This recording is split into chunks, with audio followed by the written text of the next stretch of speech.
So TNPSC combine technical service exam நான் interview post பார்த்தீங்கன்னா vacancy மீண்டும் இன்க்ரீஸ் பண்ணிட்டாங்க. ஸோ இந்த அசிஸ்டன்ட் இன்ஜினியர் எலக்ட்ரிக்கல் போஸ்ட்டு எந்தெந்த போஸ்ட்டுக்கு வேக்கன்சி இன்க்ரீஸ் பண்ணியிருக்காங்கன்னா, அசிஸ்டன்ட் இன்ஜினியர் எலக்ட்ரிக்கல் போஸ்ட்டுக்கு 211 vacancy, technical executive mechanical post 4 vacancy. So டோட்டலாக பார்த்தீங்கன்னா ஒரு 215 வேக்கன்சிக்கு மேலே இன்க்ரீஸ் பண்ணியிருக்காங்க. ஸோ ஏற்கனவே இந்த டிஎன்பிஎஸ்சி கம்பைன் டெக்னிக்கல் சர்வீஸ் எக்ஸாமுக்கு எக்ஸாம் கண்டக்ட் பண்ணியிருந்தாங்க. அதே போல் பார்த்தீங்கன்னா ரிசல்ட் ரிலீஸ் பண்ணிவிட்டு அதனுடைய ரிஜிஸ்ட் நம்பர் யார் யார் செலக்ட் ஆகிருக்கீங்களோ அவங்களுடைய ரிஜிஸ்ட் நம்பரும் வந்து ரிலீஸ் பண்ணியிருந்தாங்க.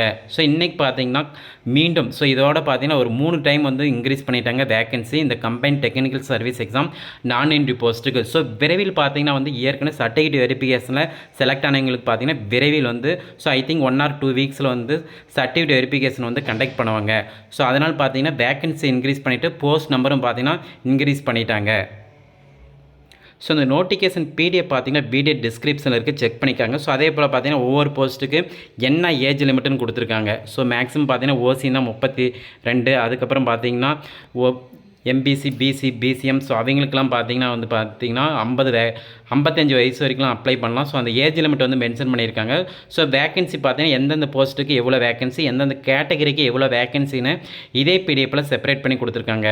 ஸோ இந்த அசிஸ்டன்ட் இன்ஜினியர் எலக்ட்ரிக்கல் போஸ்ட்டு பார்த்தீங்கன்னா so MBC, BC, BCM, SC, SC, ST category வைஸும் செப்பரேட் பண்ணி கொடுத்துருக்காங்க. இதை செக் பண்ணிக்காங்க ஃப்ரெண்ட்ஸ். இந்த இன்ஃபர்மேஷனை ஃப்ரெண்ட்ஸ்க்கு ஷேர் பண்ணுங்கள்.